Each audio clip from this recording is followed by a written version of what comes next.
جين كل ما ولا ذرياتهم في الفلك الان المشهون كبناك خلقنا لهم من تجنب من مثله يرلانك ما يركبون قبل بدوسو الذي وإن نشأ من جلام نغرقهم من جوالب تبا لانا كان تبا من جوالب فلا صريخ بابطو على لهم ونندب ولا هم مناكم ينقذون ابن إلا سوانا رحمة يرمين منا إمورين دقا أمنك سمين جلام يرمات من يرم سوانا ويمنغت ومتى أن تكمل كل إلى حين ناسان تم كل جمع وإذا قيل لهم تهدو سنبيانا اتقون دين تدي كل ما بين أيديكم كوني جاسمون من عذاب الدنيا اللي أدنى كغيركم كغيرهم وما خلفهم وما خلفكم يكوني تقل من عذاب الآخرة كلهم تتو يسنغو أنا ندي كل لابت الآخر لعلكم بل أنهم ترحمون أولنجر ما صدق الله العظيم. أعوذ بالله من الشيطان الرجيم. بسم الله الرحمن الرحيم. الحمد لله رب العالمين والصلاة والسلام على أشرف المرسلين سيدنا محمد وآله وصحبه أجمعين. أما بعد قال الله تبارك وتعالى الذي وما تأتيهم أراني أمبه من آية من آيات إما دي آية ربهم جوميبه إلا صوانا كانوا بلاتي من مؤرضين ابنورني أنها آية قرأ وإذا قيل لهم صبن بينام أنفقوا النفق عليهم وإذا قيل سبياني وإذا قيل لهم صواس بصحابة بيانيب أنفقوا النفق علينا إدو أمن مما رزقكم الله إما دئكو ألا يدئون جدي منهن من الأموال أجودال قال الذين بيبين كفروا يدب للذين ونندبين آمنوا قم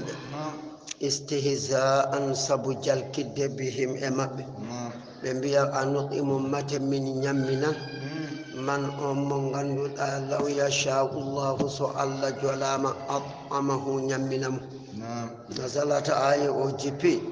أشار بذلك وجوفيتم إلى فود أنهم كما تركوا خلون بنغتشري حقوق حقيج الخالق تقلق تركوا كنهم بنغتشري حقوق حقيج الخلق تقورن. وهذه الآية أو آية نزلت أجبي عن بعض يوغا جبابرة دندريا بمكة مكة كالعاص بن وائل السهمي وغيره كان أولو وائل لم ينوم إذا سأله المسكين مسكين ناجي موم قال له ويانا مسكين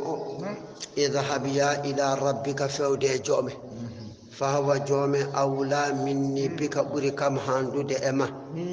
ويا مسكين قد منعك الله حديمة أفا أدئمك من مدن يمما ونويو بنداني جوم بيا الله حدما بيا من يومي وداني أنا نيدي دوه ونويو بني أنا أبي هاي أوروه وقد تمسك بهذا أن ننجي أودو جيكو بعض يقى بخلاء دواب المسلمين جول بدأوا بنانتهم بكوكتا حق الله حيث نكو يقولون بنبيا لا نؤذي من كوكتا من أمم غندو حرمه الله حديدو ولم يعلموا كم ببيو بني بغندا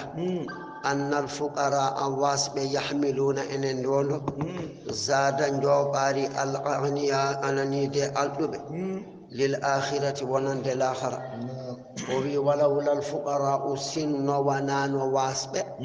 من تفع نفترتا والغني يقال بغناه انقالوا مود أنني دي دوموني كل نتوكا يشارو سفلتي حد جد الله على فون وياتا anu ɗimu mata min ñamminan ɗum woni ko in antum wonani onone kaaɗo haala illa so wona fi dalalin oɗone majjere mo binin feñje ɗum woni koɓe wa yaquluna eɓe mbiya mata holtuma hadha alwa'du nde ɗo fodore e immital in kuntum son laatima sadiqina kon gonɗuɓe anani de ɗum woni koɓe so tawi kon gonɗuɓe allah wi ma yanzuruna ɓe cabbaki illa so wona sayhatan haacango wahidatan woto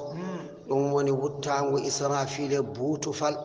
ta'khuduhum o nangaɓe wahum kamɓe yahassimuna eɓe mbeñodira fala yastati'una ɓe kattanta tawsiyatan wasiyade ñande allah are nangude neɗɗo ñande mum neɗɗo o wawa wasiyade ayyan garɗo e mayde mo hakkille mum suwa wirno daña ko yiɗi haalde allah salo abadan ɗum dalilu mum ko ɗum ɗo wala yarji'una ɓe duttata ko ila fewde ahlihim koreji maɓɓe jeereji maɓɓe sohlaji maɓɓe ɗum gasi hankadi wa nufiha wutte fi suuri e buutufal wuttago ɗimgo fa ida hum jaka ubbanoɓe ɓe pop minal ajdasi immade e goɓɓle yansiluna eɓe jacco eɓe jalta ila rabbi fewde joomiɓe ɗum woni koye wa qalu heferɓe makka mbiya waylana ha halkare amen ñande mum kefer wiya ha halkare amen man ba'asana hol gimminɗo min marqadina e lelorde amen li annahum sabu kamɓe kanu ɓe laatima bayna hakkude an nafhatayni guttanɗe ɗe ɗiɗi naa'imina koɓe ɗaniɓe tan lam yu'azzabu ɓe lebtetaki haha ngal ɗo immi tan ma ko nden wonno ɗum arrahmanu allah wa sadaka gonɗi almursaluna nelaɓe fihi e darga o in kana darga o laataki illa sayhatan so wona ko haacango wahidatan woto fa ida hum jaka tagore nde jami'un kamɓe pop muhdaruna allah wi ɓe tawne ladaynaɗo amen ɗo falyawma ñande hen allah wi la tuzlamu toñirtake nafsum fittando shay'an hay hunde wala tujzawna on joɓetake illa so wona jaza a jobdi ma kuntum ko laatino ɗon ta'maluna oɗon golla allah wi inna ashabal jannati yimɓe aljanna alyawma hande fi shughlin eɓe sohlaji an amma fihi ahli nari kono wona hono sohlaji yimɓe jeegen wone muɗede mimma yatalazzazuna bihi ko yimɓe aljanna ene dakmitoro kaftidadil abkari ko wayno ittude mbombago bombi anani de la shughlul wona sohla yataabuna mo eɓe tampa fihi e muɗum li anna aljanna sabu aljanna la nasaba tampere ala fiha to aljanna la nanide ene wodani ɓe fakihatun ne muyanteje ana walla mbiya koɓe nefa ananide ɗum woni ko faaki huna eɓe neemi ananide ɗum woni koɓe ɗum kamɓe wa aswajum e suddiɓe maɓɓe fi dilalin eɗe ɓuuɓeje e mananide muttaki una kadi eɓe tuggi alal araiki e dow daɗɗuleje ananide ɗum woni koɓe ananide ɗum woni koɓe lahum ene wodani ɓe fiha to aljanna to fakihatum muyanteje walahum ene wodani ɓe fiha to aljanna ma yadda'una koɓe tuyeɓe ngoɗe allah wi salamun kisal qawlan konngol min rabbin gim immorade e jeyɗo rahimin jurmotoɗo ɗum woni allah wamtagani de ɗum woni allah ɗum woni ko allah wal ma'ana haala kafirtata anna allaha ta'ala allah towɗo o yatajalla omo feeñana li ahli ljannati wonandi yimɓe aljanna wa yuqri'uhum ssalam te kadi o salmina yimɓe aljanna lima fi lhadisi sabu ko are hadis baynama ahlul jannati hakkude yimɓe aljanna fi na'imin eɓe kaddinema id sata'a lahum nurun tan annoro jalbana ɓe فرفعوا رؤوسهم كم بفوب بامتق امب فإذا الرب جك أجومراد عز وجل قد أشرف وجلتما عليهم دوم من فوقهم قد يرتبك دوم أنني دعويا السلام عليكم يا أهل الجنة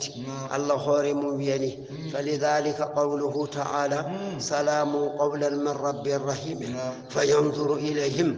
الله دار يمبئ الجنة وينظرون يمبئ الجنة دار إليه فودمكم فلا يلتفتون يمبئ الجنة جتاكو إلى شيء هيهون من النعيم نعمة جكون الجنة ما داموا دون بكدي ينظرون ابن دار إليه فودجبا الله يرنو عنهم قامت فبقي هد فيبقى هد الجنة نوره النور مكو وبركته بركة مكو عليهم أمب في ديارهم قليج مب يدون ونكو ويقول أبي امتازوا بالتو دي اليوم هنده أيها المجرمون إيه من هفرب ونن هفرب تشيرتي جولب أنني دي أنغون تاريندو ألم أعهد مت من جميراني إليكم فيود أمون يا بني آدم إيه من بيب آدم بل من جميراني أن على لساني أدمغ الرسول نلاقم بيمي أن الله تعبد الشيطان وتندبي الشيطان إنهم شيطان عدو كغني مبين بينين غني لكم ونندئون وأن أبدوني غوتي إني كم دوفتو كم هذا ووتي إنمي دوفتو كم صراط من الله المستقيم بوتشنغل الذي ولقد أضل والله مجي منكم إما دئمون جبلا تقور كثيرا هوني أفلم تكونوا متعون لا تاكي تأقبل قد أضل إبليس مجني منكم إما دئمون جبلا تقور كثيرا هوني أفلم تكونوا متعون لا تاكي تأقلون أدم فاما عداوته غنغو إبليس وإضلاله مجنغو الإبليس وبنبيانيت والآخر هذه دمدو جهنم كجهنم التي أون جهنم كنتم ملاتي دون توعدون أولم بدنا نادي بها إمكو بدن بدنا بها إمودو إسلام اليوم ناتي جهنم أوهند فالكناني أون جهنم أو بما كنتم كسبك لاتي دون تكفرون أودن جد اليوم هند نختم من تقو على أفواههم كن فرب أنني ديتو بميزة والله ربنا ما كنا مشركين وتكلمنا الذي حال داي أمن أيديهم جود مأب وتشهد سيدو أرجلهم كويد مأب يكوانا كويد ده شهدوا بما كانوا قبلاتين ويكسبون إبقاقتو وكل أضوين كلا ترقل ينطق حال بما صدرك جلنا منه يمون الذي ولو نشاء سن من جلنهم لطمسنا من ملكست على أعينهم كتمأب فاستبقوا بنجاتو الصراط إلى ول ذاهبين ابن جهنم آدي مأبني سمين بدينون كتمأب الذي فأنا يبصرون خلن بنجيرة انفيرتك بنجغراني يد ولو نشاء الذي سمين جلام لمسخناهم من ممتم من بتب بادي على مكانتهم إنكم وما استطاع مضيا الولاد ومن ياد ولا يرجعون بندت تاخذ لم يقدروا بكتنته على ذهاب الإياد ولا مجيء ولا أرض الذي ومن نعمره أم من غرن بإطالة جند أجله لجل مكو أنني لننقص من دتنا في الخلق أتغور فيكون بعد قوته وبنشغل سمب مكو وشبابه تغتاغل مكو ضعيفا كولود وهرما كونيجو أفلا يعقلون متى بفامتا أن القادر كتندو على ذلك المعلوم ودد عندهم تمب قادر أن حتى على البأس إمتند الذي وما علمناه من غندنان النبي الشعر جمري وندكو أدكو كن جمري وما ينبغي له نوانتاكم جمري إن هو وناكو أدكو إلا ذكر وناكو واجب وقرآن مبين بين ونياوج لتنذر هانجرتنا من كان قلاتي حيا إن ووري دموني بعد حقل ما قام وكو حالدتي دموني جولب ويهق جج القول كن ولك على الكافرين يدو هفرب أولم يروا متبنغندا أنا من خلقنا لهم من تغنيب مما عملت إما دئكو قلتم أيدينا كتن أمن بلا شريك ودند ديدو على ولا مؤين بلو على أن آمن مرادي من تغني بناي أبي أبالي أجلوري فهم كم بنكدي مالكون وني جايب لها من تغني بكو دم دوكو بيكاري دم دوكو نيكاري دم دوكو باليكاري أنا ندي الله وقت ما جومون كنا ندي فونتين أتناني والله تغمادو وظللناها من غيلتكو من تغني بكو لهم ونندب فمنها إن مجي كان جدابة جدة ركوبهم بدتيري ومنها كو مجي كدي يأكلون بنيامة ولهم إن ودن بفيها مجي منافع نفوج ومشارب يريد أن ند من لبنها إكو سمود الله بدما هنكو سمجرا أفلا يشكرون وهذا جتون المنئم عليهم نيمين وإما بها إديد ونيماج فيؤمنون بنغونقنا واتخذوا هفر بمكة جوجتيما آلهة الله من دون الله قال الله ببي يعبدونها ابن دوا الله بمبب لعلهم بلكم ينصرون ببن بلره هذا نيد لفت الله الذي لا يستطيعون سنموجدي كتنتا نصرهم بلدب وهم كنج سنموجدي أنني دوبل لهم تنكو كنوا محضرون التون تيغو في النار اجينغ معهم منذ دمب كم بسنا مجدي فو وجينغ بباي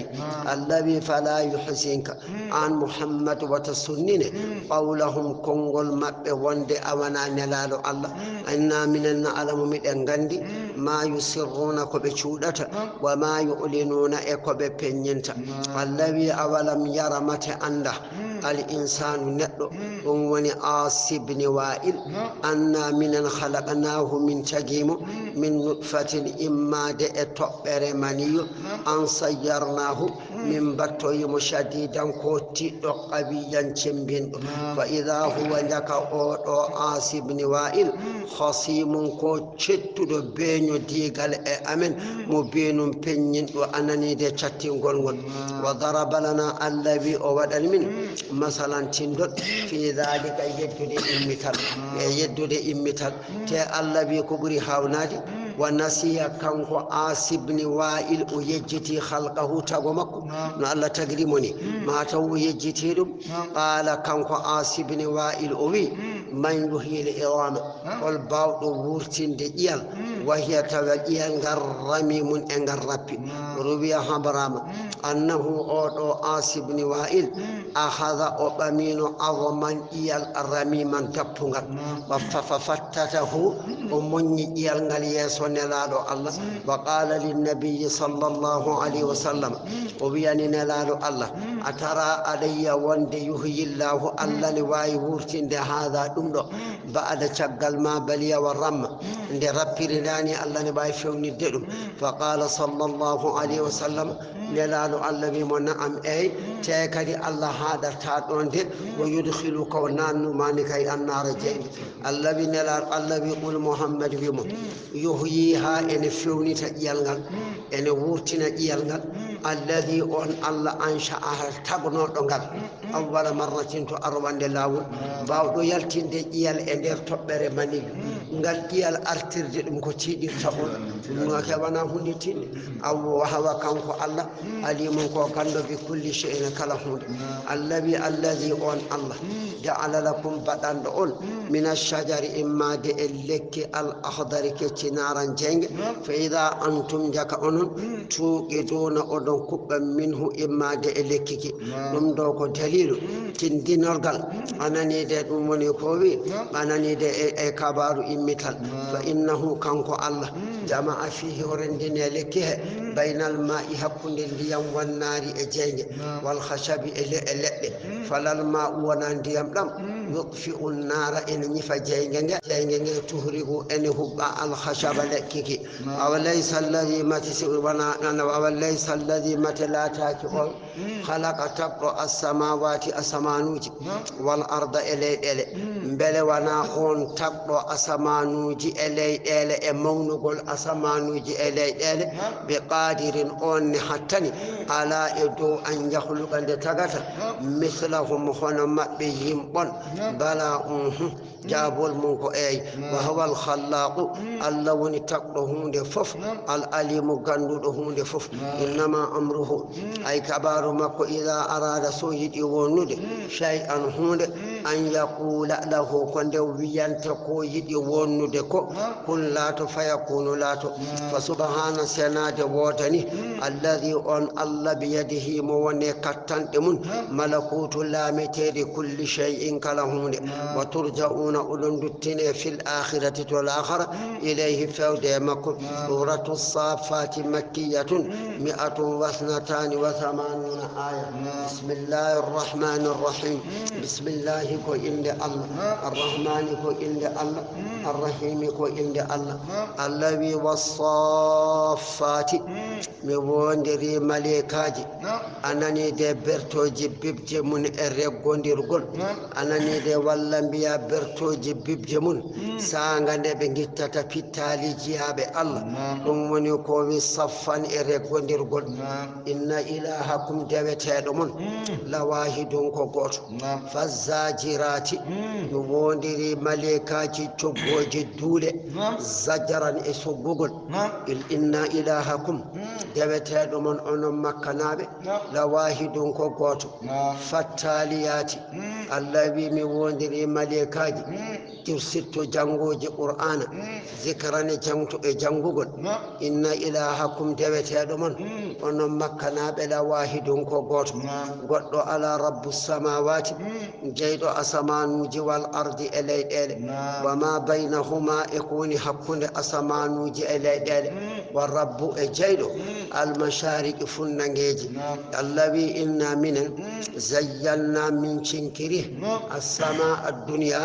أسمان كوي أدنى بزينة شنكال الكواكب كودي أنني دي أمني كوي وحفظا قد دين وجكان كودي من كل إما دي كلا شيطان مارد شندل لا يسمعون شيطان يجري كتوتاكو إننا إلى الأعلى تونغ بيننا حالا بين ويقذفون شيطان يجدين برلوريت وشوت من كل جانب إما دي أكلا بانج من آفاق الجوكل السماء أسمانوج دخورا إردقل ولهم إن بودن شيطان يجدي عذاب لابك واصب دوميد إلا سوانا من خطف أن دفتير الخطفة دفتند فأتبعه روا الشيطان دفتيرو شهاب خادر ثاقب أنني دي يولوري أنني دي دموني كوبي أنني دي شهاب خادر ثاقب أنني دي جلبوري والأنبياء يولوري أنني دي صوبت دام الشيطان يا خادر نهيبي كو يولد الشيطان ولا حب الشيطان ولا بنا بند الشيطان فاستفتهم هم بيتنا مكاناب سجيتوا مكاناب أهم يتكم بأشد برسالة لخلق أنتبه أم ولا من خلقنا بمن تجي من الملائكة إما دي ملائكة والسماوات أسمانوج والأرض ريلي إنا الذي من خلقناهم من تجي لسليم ببا من طين إما دي بكر لازبين تقوتون دي جنغ دموني بكر هجر المعنى أن خلقهم تقمب ضعيف إن لؤي فلا يتكبروا وتبمونكن بإنكار النبي يدد النبي والقرآن المؤدي يدد بأن تت إلى هلاكهم هل كذب اليسير نبري بل أجبت وهاوام أنني de wahum kambe yaskharuna eben jalkita hawgol mada wa idha zukkiru allawi so be mbajorama qur'ana la yadhkuruna be mbacotako wa idha ra'aw so be jii ayatan hawnide kan shiqaqil qamari ko wayno seka gol lewru yastaskhiruna be jalkita biha e seka gol lewru wa qalu be biya fiha e seka gol lewru in hadha wana dumdo illa so wana sihrun ko bilew mubinum pewu yaddube immital mi ahida mitna mati so min mayi wa kunna min gonti turaban ko min leydi wa idha man iye inna min lamab'usuna ko min immitintebe awwala abauna wa birabe amen al awwaluna adibe anani de dum woni kobe ulwina am ay on gimminte wa antum tawa onon dakhiruna odon koy fa inna ma hiya ay immitinde on onon e tagore de fof zajratun ko haacango wahidatun woto fa idha hum daka tagore de fof ahya ene wurti yanzuruna eben ruwadede bihim e mabbe wa qalu heferbe bi ya waylana ha halkare amen hadha dum do yawmuddin ko nyalawma jobbodiral golleji hadha o nyalawma yawmu ko nyalawma alfasdi cernungal hakkunde tagoje be dum woni kowi alladhi anani de on nyalawma kuntum latino don to kazzibuna odon penna bihi e modum malaikaji biyane o shuru mobe ndendine alladhina ban zalamu tu'anbe ko e munen waddude Allah goddum wa azwajahum e sindondirbe mabbe dum woni shaydaneji be gondata di wama kanu e ko be latino ya abuduna e be ndewa min dunillahi ka Allah wiyat baddo keferu kanko e bannudo mo keferu o e ko be ndewanno ko wana Allah ko pop yon dendin fahaduhum tindine be coggebe ila sirati fawde lawul aljahim jahannam fawaqifuhum dajebe ndarnebe anani de do siradi do innahum kambe mas'uluna ko be lamdetebe anani de ko be lamdetede an jami'i aqwalihim ga dendangal kongudi mabbe wa af'alihim golle mabbe dum woni ko wi lima fil hadith sabu are hadith la tazulu sirata qadamu falo ibnu adama bi adama fele mundirtata yawmal qiyamati nyane darga hatta yus'ala ha'ulamde an arba'ina gede nay neddo fo koyngal mundirtata lakara so wana lamda gede nay an shababihi ga cagatagal makko fima ablahu holto gayni cagatagal ngal wa an umrihi e ngurdam makko dam dubbe makko capande o wori de fima afnahu holto gayni duubidi wa ammalihi wal ga jawdi makko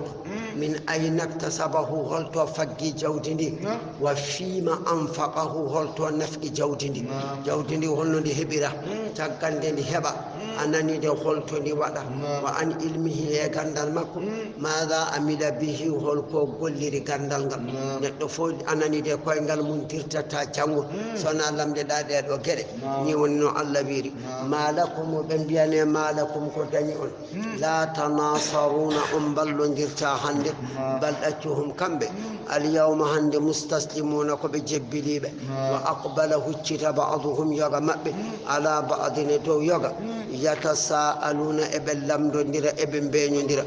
wa qalu rewnobe be biya innakum onon kuntum on latinoma ta'atunana odo e ngara e amen anil yamini ga wondore anani de ga wondore anil jihati ga bange allati on bange kunna min latinoma na'manukum miden kolo on min ha e wonde on annakum onon alal haqqeron gonga fasaddaqnakum min gongdini on wattaba'nakum min dewi on al ma'ana hala kafirtata innakum onon de adlaltumuna woni majjimbe min qalu rewnobe be biya bal daccu lam takunu on laataki mu'minina kon gongdimbe nanani de dum woni kowi wama kana lana alana min rebanobe be kalata wama kana lana alana min alaykum e domum min sultani ne kattande kala anani de min bawna on jongar dewon e amen baldaccu kuntum on laatima qawman kon yimɓe taghina majjuɓe fa haqqa jojji alayna e dow amen qawlu kongol rabbina joomi amen la amla anna jahannama min aljinnati wannasi ajmain inna enen jami'an en pop لذائقون كن ميدوب العذاب لبت أنني دفع أغويناكم من مجنئون إنا من كنا من لاتن ومغابينكم من مجب الذي فإنهم كم بروا بأرواب يومئذ يندرن مشتركون كبرندب في العذاب لبت ولن بندندرن قول مجنر قول أدنى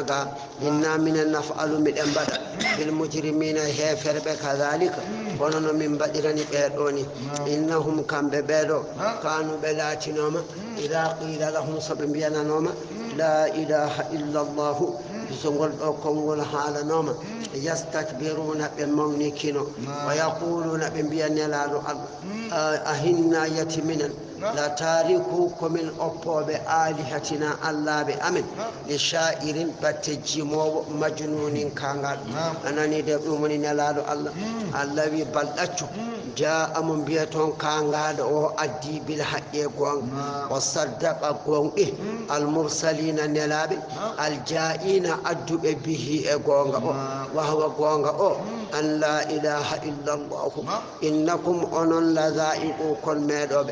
والعذاب اللبت الأليم مسلم وما تجزون أنجقاك إلا سوانا جزاء جبدي ما كنتم كلاتين أن تعملون أدنقل إلا عباد الله سوانا جياب الله المخلصين لبهم بقوم إنقل أولئك بين لهم أن وادني في الجنة الجنة رزق أرسك معلوم كندار فد سبكي كيهيد فواكه مو ينتاج أنني ردوم ونكوبي فواكه مو ينتاج أنني رما يؤكل كل نعمة تلزوزا نبل أدك متادي نعم دي الجنة نعمرتي كودك متادي لا لحفظ ونارند كواتون صحة شلال دي أنني دي شلال يعني أهل الجنة بالجنة أنني دي مستعونون ابن جندني أن حفظها غارين دي نعمد أنني دي بخلق يتغيد أجسادهم بل ما بليل أبدها أبدا كلا قون بغا أدونغا دانيال ما هاران رما won do jettoto da de wiete nyam dum bata nyam ala fodo rebete walla ala de pawda e nyamde fof tawara jogi sakkos kibbo ledde poddeje de do ko hade ma fuddade de ko sa nyami ha woddi de do ko sada sodo de do ko sa wufdi ma agayni dum do ala der aljanna a nyam kay mi hala mala wonde jabbete wat nyam sukara ala wonde jabbete nyamata nebam neddo fo jiddo nyamde welde yo moƴƴondire e Allah naata aljanna ko wela fo ñama halaka e kani wa hum mukramuna e ɓe teddinira baraji Allah towɗo fi jannatin na'im be aljannaji nema te ala sumut ananide mutaqabilina e ɓe kuccodiri ala surulina dow daɗɗuleji yuqafu ene yilne alayhim maɓɓe ɓe ka'asine weyruji min ma'inin imma de sangara aljanna de bayda ko kandanewa tal ashaddu bayadan e ka ɓuri sattude rawnugol min allabani e kosam e sangara aljanna ko tawwi anani de lazzatin ko anani de dakmi li sharibina wonande yaroɓe anani de dolo aduna o wima dolo aduna fa innaha dolo aduna karihatun ne anni anda shurbi sanga yargud anani de hankadi ko bonere wi jomum tan ne yara kono wonani weeli yarde la fiha ala e jaram aljanna غول أنني ده كل بنا حقيل منديل قول ولا هم بنا كم بينصفون ابن موسى كوي ولا ابن منديل وعندهم أن تجيب الجنة قاصرات رو بسوري بالطرف دار هابسات الأعين بقيت من شوري على دو أزواجهن سد ورب مبه لا ينظرن بندارته إلى غيرهم كجيدا ورب لحسنهم sabu yodde worɓe maɓɓe ɓe anda hunnato maɓɓe ɗo debbo aljanna ne yaari gorko fof balɗo e nder aljanna kanko gorko mo hokka o faɗɗi heddiɓe ɓe andi kay hayti darde goɗɗo e nun koɓe yumɗa gite en ka anna hunna mawi rewɓe aljanna mbaadi maadi maɓɓe ndi baydun ko wofonde makkuyunu somande fa aqbala kuccita ba'duhum yoga maɓɓe ala ba'din e dow yoga kamɓe yimɓe aljanna ɓe kuccodira yatasaaluna ɓe gona e lamdodirde amma marra bihim ko ɓennannoɓe fi duniya to aduna qala wiya qailum biyowo minhum e maɓɓe neɗɗo aljanna goto wiya inni minode kana li ene wodanno kam qarinum gontiɗo jeddannoɗo yimmital yaqulu li on ne wiyanno kam a hinnaka yati an laminal musaddiqina aɗa jeeya e gonɗi mittina se en maayi wa kunna en gooti turaban leydi wa idaman ƴiye inna enen lamadinuna ken yomnitteɓe ken hasbeteɓe o wiyan gila ga aduna ga omo wiyannoni neɗɗo julɗo o an kam ko gonga se maayi eɗen gimmitine eɗen kasbe qala dhalika al qailu on biɗo wiya ananide wonande yimɓe makko ɓe wondi aljanna o wiya ɓe halum ananide hal antum yati onon muttali'una ma'i oɗon ƴellito wondude am ila naari fewde e jangue ngare ƴellitoɗen e jangue linandura ha ƴeewen haaluhu alhaali gondiɗan mbiyannoɗo immital ala ananide ɗum woni ko wi fa yaquluna yimɓe aljanna mbiyamo la ala mine kay min jaafima neɗɗo ma kay saɗa yurnoyo ɗum ko an yurnoyto fattala a ƴellito on ɗon sehil e pallantinnede aljanna fara'ahu o yiya gondiɗo makko jeddunoɗo immital o soyno on fi sawa'i e hakkude aljahimi jahannama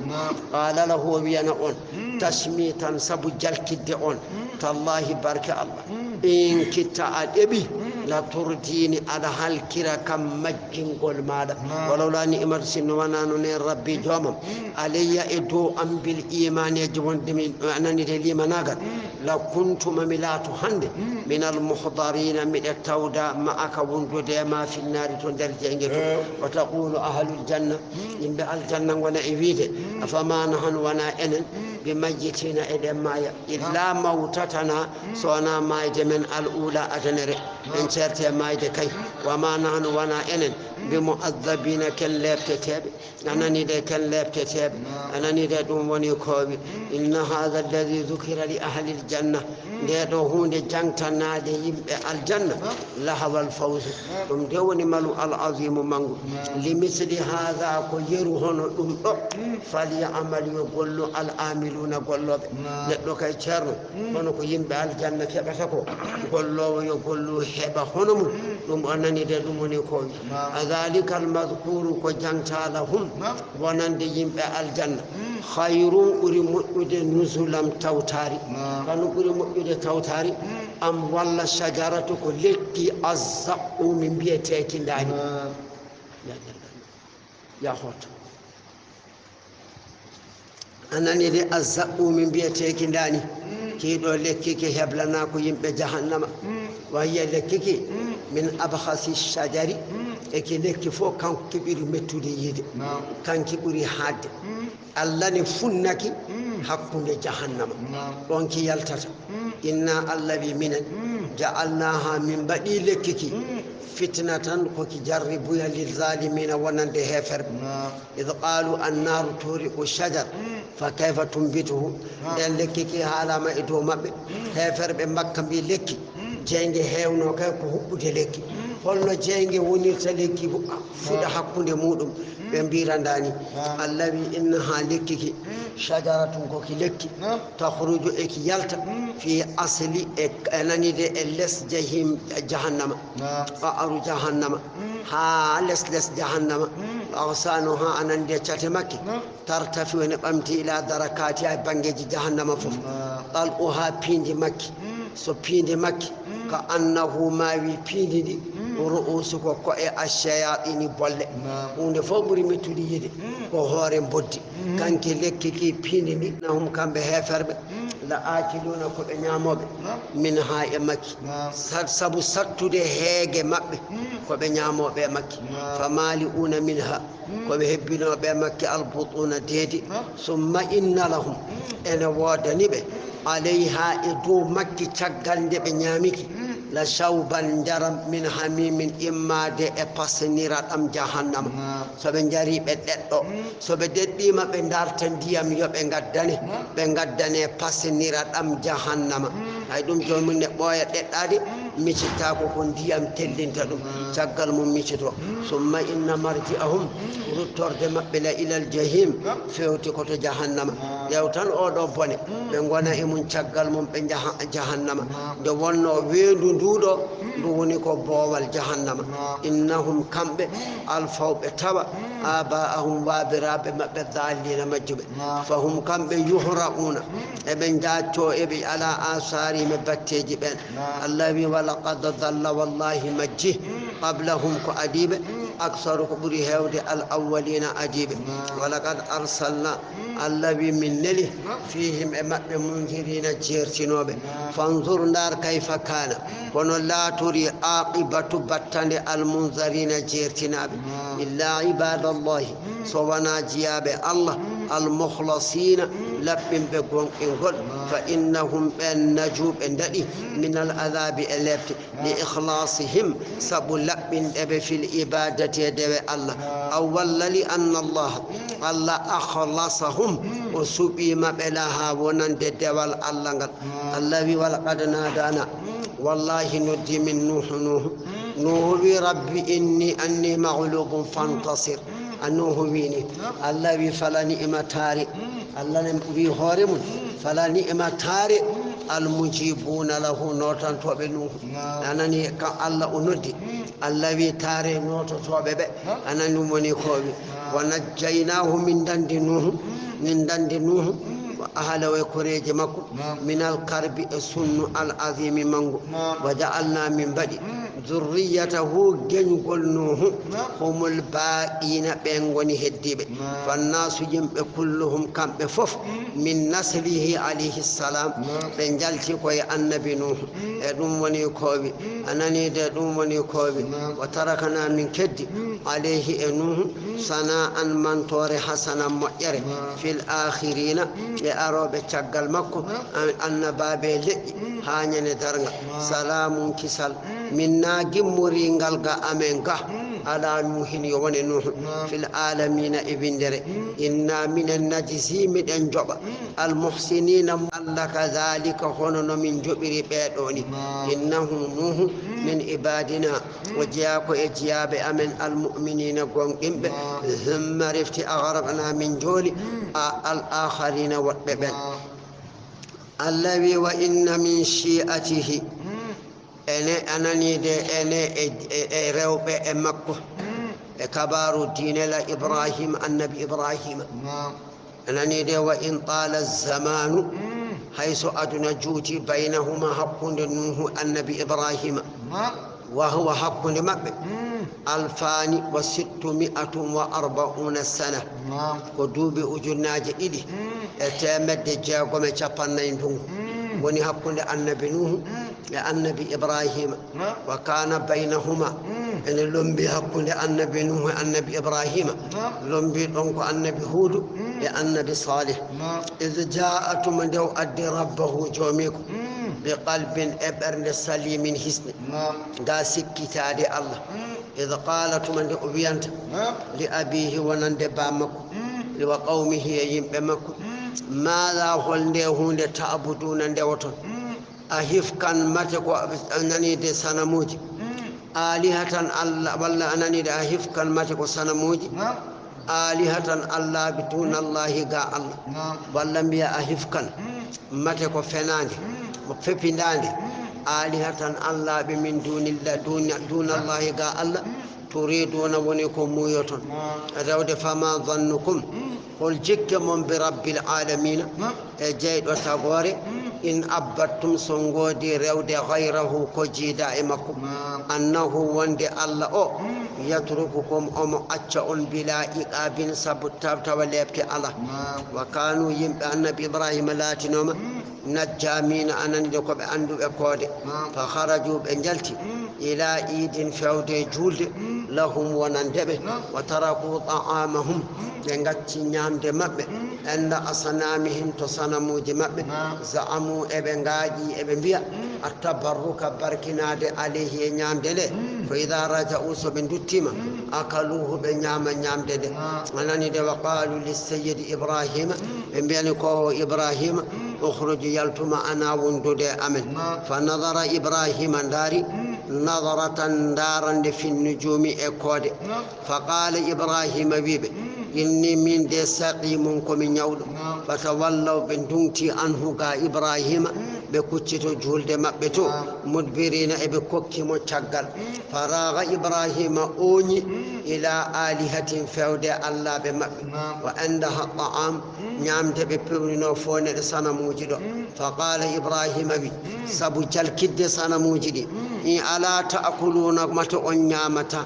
فلم ينطقوا سنة موجدة كالاني فقال أويدي ما لكم كدني أن كم لا تنطقون أن كالتا فلم تجب إجابك فراغ إبراهيم أوني عليهم سنة موجدة ضربا في قلب اليمين سنب فكسرها أهل دفف أنني دفع بلغ قومه مما رآه فأقبلوا بكتشت إليه إبراهيم يزفون ابن جاتو أنني دفع قالوا له بنبيمو نحن نعبدها من اندبالي وأنت أن تكسرها على هلد مننكو الله بأمن أنا هلد قال لهم موبخا أتعبدون متى اندبان ما تنهتون كوشادون إكاد إلد والله الله خلقكم ونتقلون وما تعملون إكم واللطن قالوا بمبيها كل مبي ابنوا له مهنم بنيانا أنا ندي ماجي ندي شغلته فألقوه بمرلم في الجحيم من درجين أنا ندي دوني كوي أنا ندي فأرادوا بجد به إبراهيم كيدا بيج بلغوا المكوي جين الذي فجعلناهم من بدب الأسفلين كم بغني لسبب المقهورين فولاب فخرج من النار إبراهيم يلتي جين سالما نهسي وقال النبي إبراهيم بي إني من إبراهيم ذاهب مليها إلى فود ربي جمع مهاجر إليه بفرفاود الله من دار إما دي قال الكفر كيفر سيهديني ما الله فونم إلى فود حيث نكو أمرني وعلى يمرمي أنني دي أمرني يمرمي ربي جمم بالمسير أياد إليه فود جمم يمرمي وهو الشام الأمون الشام فلما وصل دين إبراهيم يتيم إلى الأرض المقدسة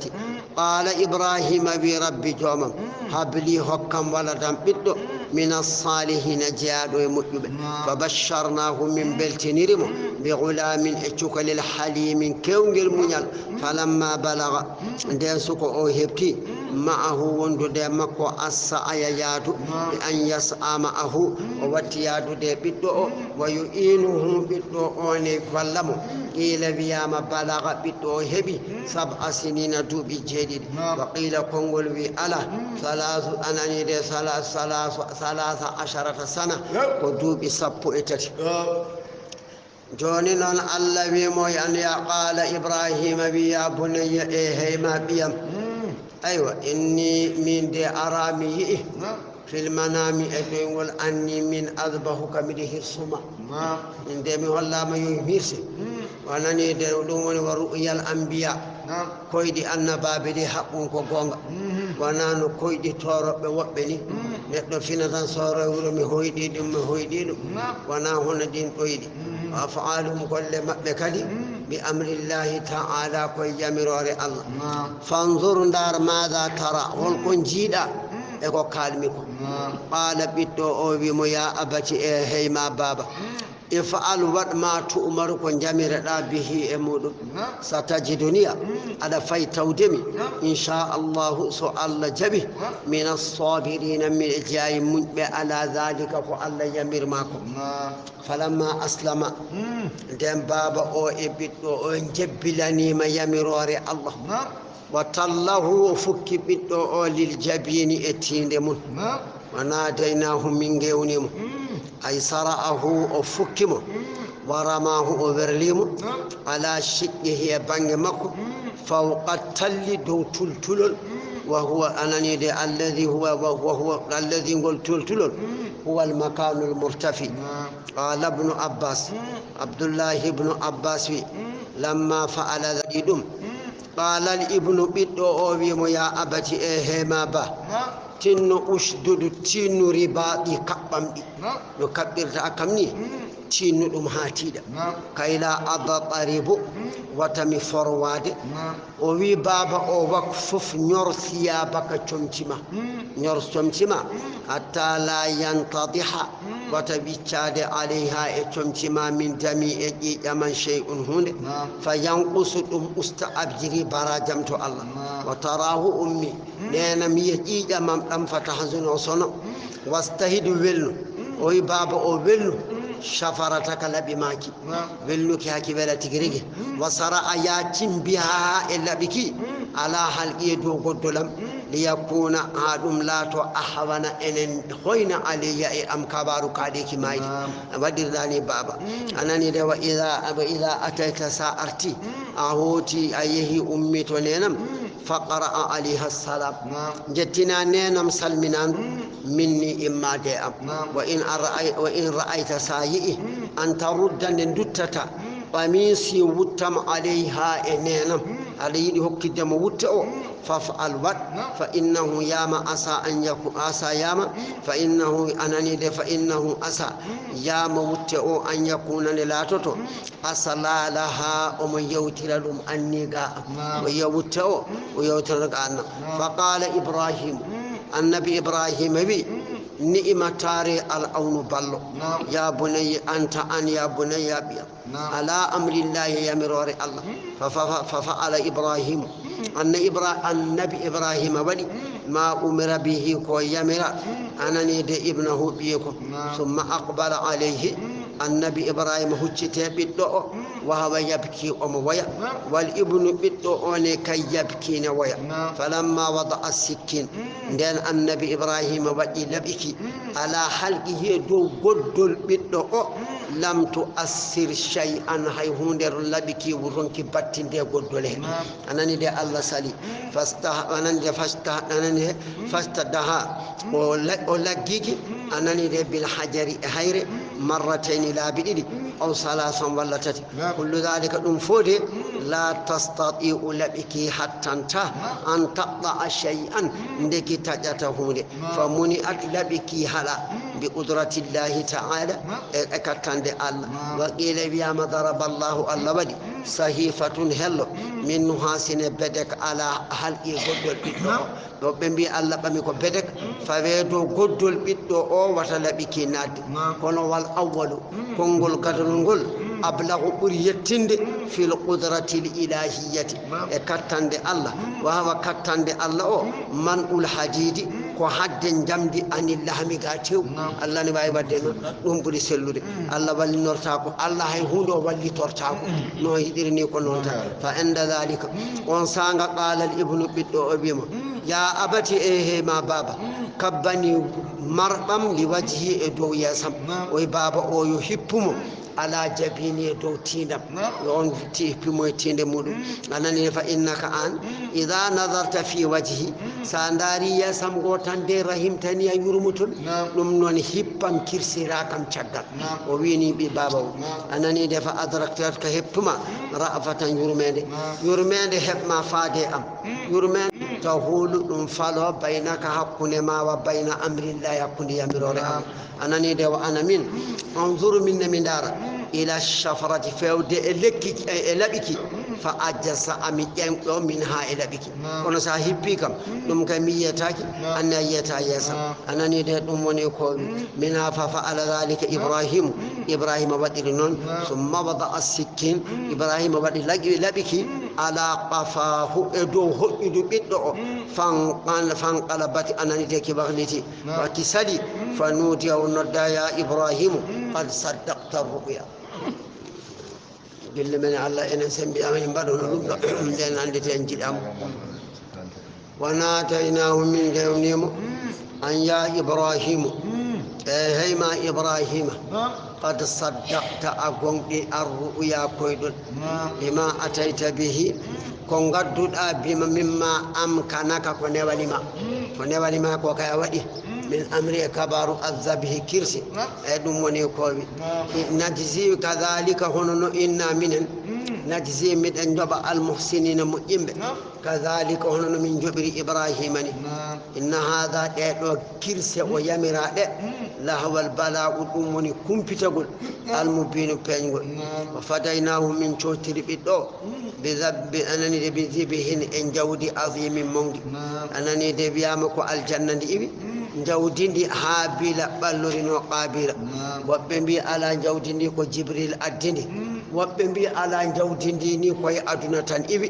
لورال منموني وتركنا عليه من كدمكو في الآخرين على بسقل سلام كسل أنني دي منا إما دقا أمنك على إبراهيم يوندو النبي إبراهيم الذي نجزي المحسنين من جب مؤمنا بكو إمنا كذلك هن من جبر إبراهيم إنه إبراهيم من عبادنا أجاك إجاب أمن المؤمنين قوم وبشرناهم من بلتنرم بإسحاق نبي أنكو النبي كإسحاق من الصالحين جاكو إمجب وباركنا من بعد بركة عليه إبراهيم سبو هاودي جنجول مكو وعلى إسحاق إبيكو إسحاق دين كو بري هاودي أن باب يلتي كو إسحاق ومن ذريتهما جنجول مكو محسن مؤمن مني غونغيندو وظالم اتونجو لنفسه أهارم أمني كوبي أنني دي مبين بينين أنني دي كافر الذي ولقد مننا والله من مجني على موسى وهارون من مجني رني بالنبوة النباغت ونجيناهما من دندب أنني دي الذي من دندب وقومهما بني إسرائيل نابي من الكرب السن العظيم موت سب فرعون كمتنا النوبة ونصرناهم من بلد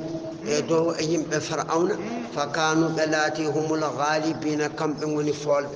وآتيناهما من كوك موسى هارون الكتاب الدفتر المستبين أنني دفنج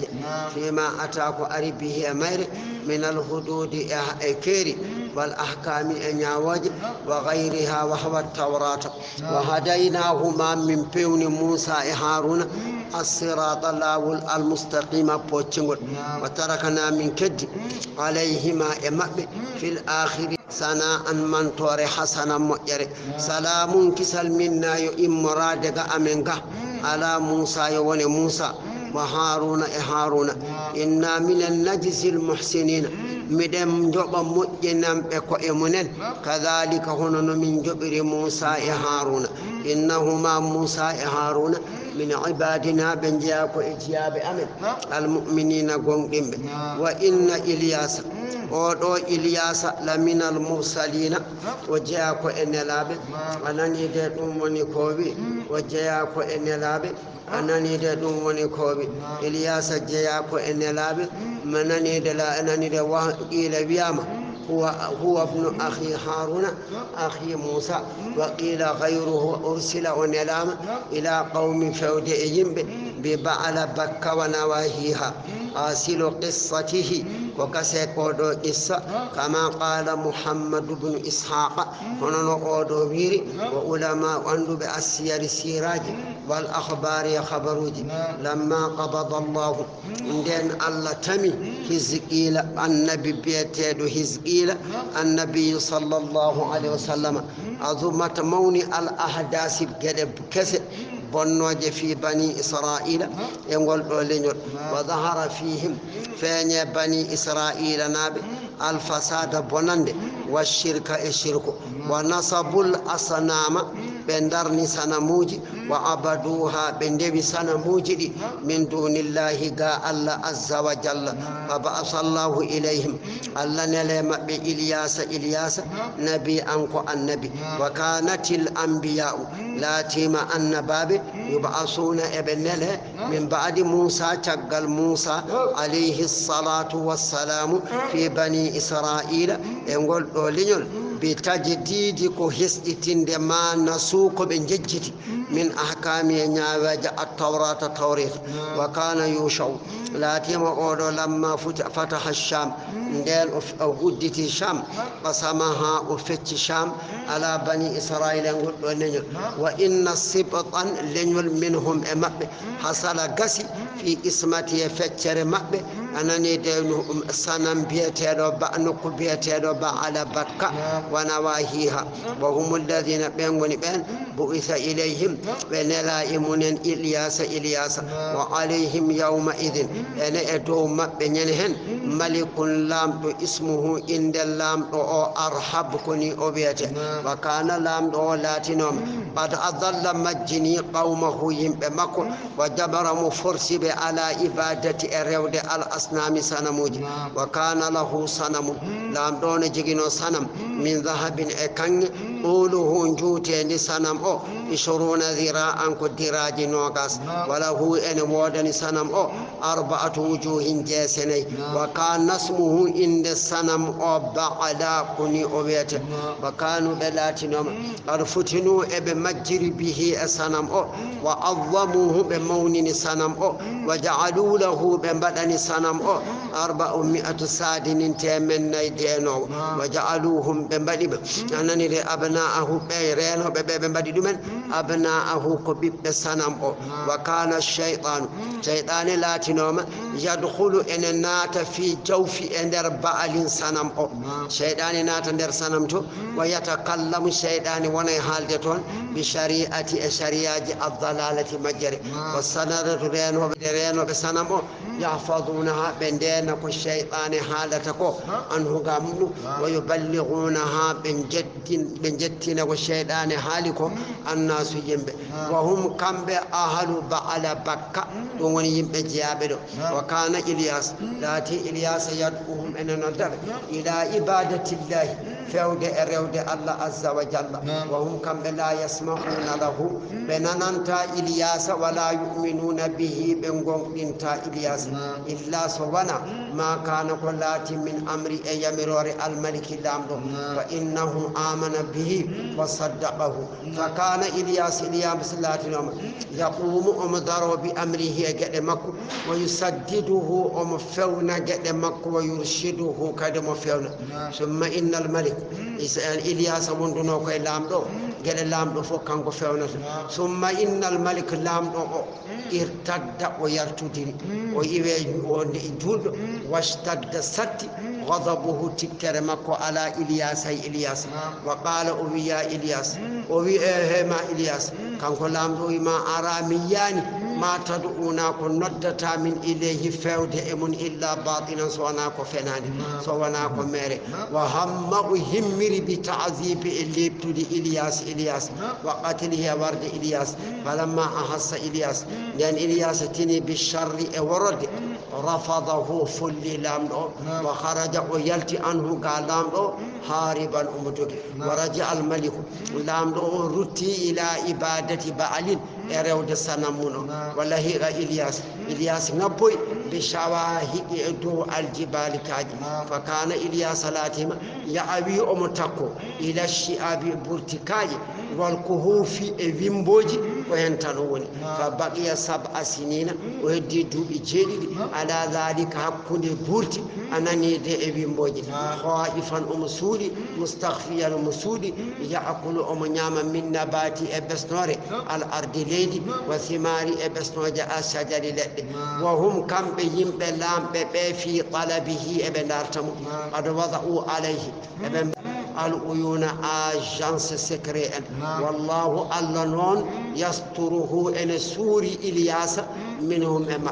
فلما طال الأمر دين كبار أوجوتي على إلياس وسأم إلياس حاستي الكمون السوداء في الجبال كاجي وطال جوتي إسيان غوفل الله قومه يمبمكم وضاق إلياس بيتي بذلك إدم دنظر أم أرند دعا ربه ونجي جوميكو عز وجل أن يريحه جوميكو فوفتين تم منهم يمبمكم فقيل أبينا انظر يوم كذا وكذا يوم ماني أماني فاخرج يلت إلى موضع كذا إنكماني fama ja'aka min shay'in kala de ko arema farkabu waddo ko arema ko wala tahabhu wa tahul ko arema ko Allah wahidi me makko fa kharaja Ilyas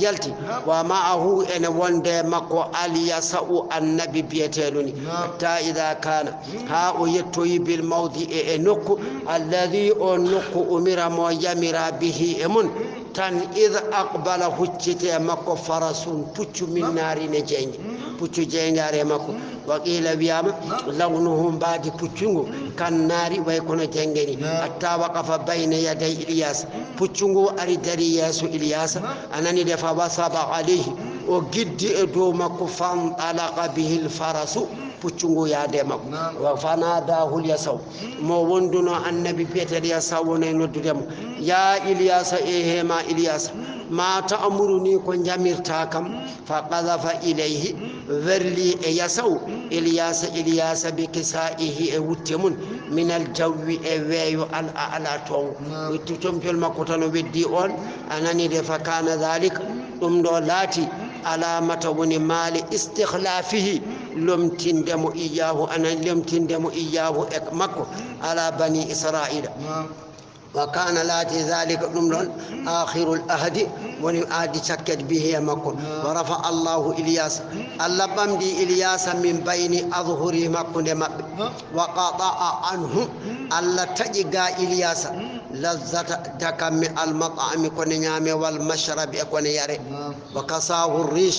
يوتن الله واتي بندو مكو فوسيجي فوسانني دي دموني كوبي فصار إنسيا وونتي كو نيدو malakiyan maleka yanke ardiyan kondo e dow leydi samawiyan asaman yanke kadi ni o sifori anani de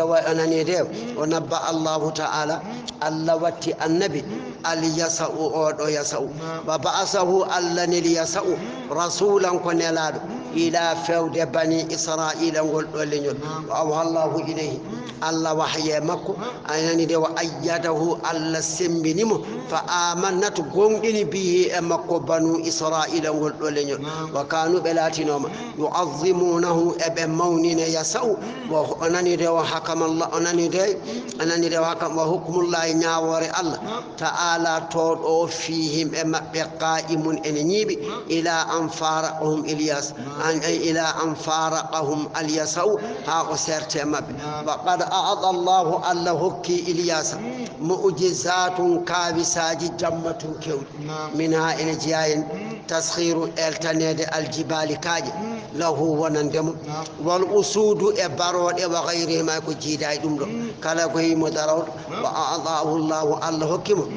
wata sembe sab'ina nabiyan capande jeedidi annabi wa kana ulati ala sifati Musa mo jogi sifa Musa fil ghadabi wal quwwati sembe ruwiya habrama anna Ilyas odo annabi Ilyas wal khadir e khadir cerno mun annabi Musa o yasumani ebe kora ramadan lewru kor kandu kulla amin kala hitande bi baitil miqdas to baitil miqdas anani de tombe ngoni anani de wa yahdurani be tabe موسم الحج دير دي الله حج كل آمين كلا هيتاني ويفترقاني ebe certa kambe dido an arba'i kalimatin kala nde be certa ko e kongudi nay bismillah ma sha Allah la quwwata illa billah anani de bismillah ma sha Allah لا يصير أنني بسم الله ما شاء الله لا يسوق الخير إلا الله بسم الله ما شاء الله لا يصرف السوء إلا الله بسم الله ما شاء الله ما كان من نعمة فمن الله بسم الله ما شاء الله لا حول ولا قوة إلا بالله فبنغاري سيرتودي يدو كونغودي نايتام بشارتتا يدومون يدو كونغودي ناين نتفو جوغي تيدو دي تشغال فوتورو سباكا على جانغادي ما الله رينا ما بسمو يالما وقيل بيام في الرواية كبرغل غير ذلك وإلياس موكل ان رينا بالفيافي جيرنديجي والإفاري الاديجي والخضر خضر موكل أن رنا بالبهار إماجي ستايتان كل دين جور نجادا أنو أن قصة كوراتون إلياس أما خضر وتبتي أكو إلماجي ولا يموتاني بما يتا إلا سوانا في آخر الزمان سكت أدنى حين سانغ يرفع بامتتي القرآن قرآن وأنا أنس هبرامك أنس قال أنس بي غزونا من كنوين مع وندود رسول الله صلى الله عليه وسلم أنس بي حتى إذا كنا عند فج الناقة من غير نكو أنبيا فج الناقة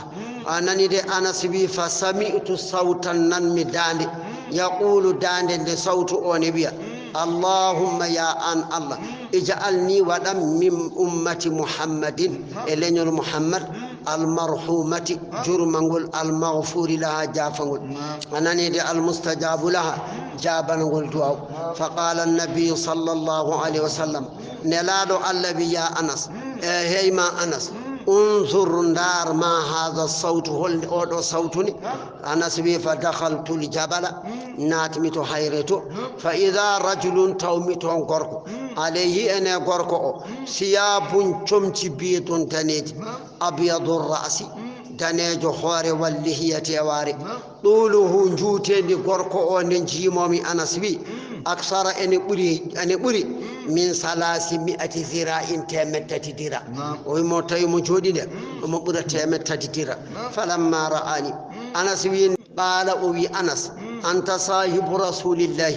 أنك قندير نلاد الله صلى الله عليه وسلم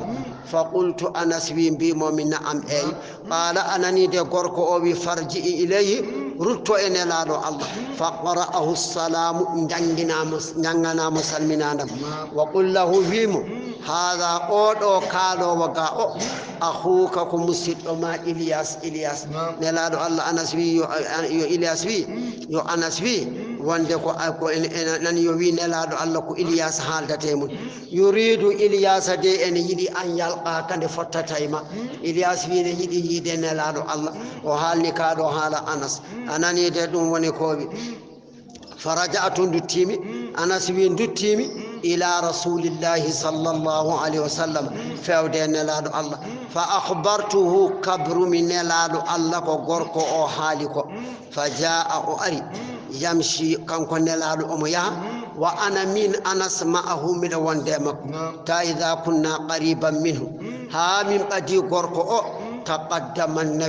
النبي أردي وتأخرت من كدمي شغل أنني ده حتى أنني ده أنا من فتحدثك إلياس إن لادو الله جوتي طويلا كجوتي يا تندم دون ويوت إلياس إن لادو الله من جوتي كجوتي فأنني ده دون ونكوبي فنزل عليه ما جب من السماء إما دو أسمان شيء هون يشبه أن النند السفرة الأرض هون يريدو تايب دو بنجود دو باي كون لالني ناني أنس بي ودا اواني ندكم فاكلت نيام دومي معهما وندو دي مابbe نيام دو be mabbe anani de wayla fiha kam atun de do نيام dene hen warummatun de do ne hen wa hutune liddi yawtan Allah ittani be dum do addani be naw karsafun e ko wiyeteni falamma akaltu de mi nyami gimmimi fatanahaytu godditimi be فجاءت أري صحابة رول دفع عملت روندي لألب نعم نونغات أنني دو أنا مين أنني دو جاءت صحابة أري فعملت روندي غوركو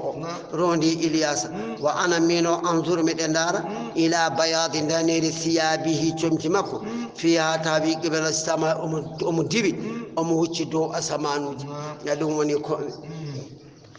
أنني دالومني إذ قال لقومي تمن ينتهي بمكة ألا تتقون الله وهدي كل الله أتدعون أندبا بعد سنميتني وتذرون غفر رود أحسن قرطم يد الخالقين تقوى الله ربكم نجيدون والرب أجيد آبائكم وبراب من الأولين أديب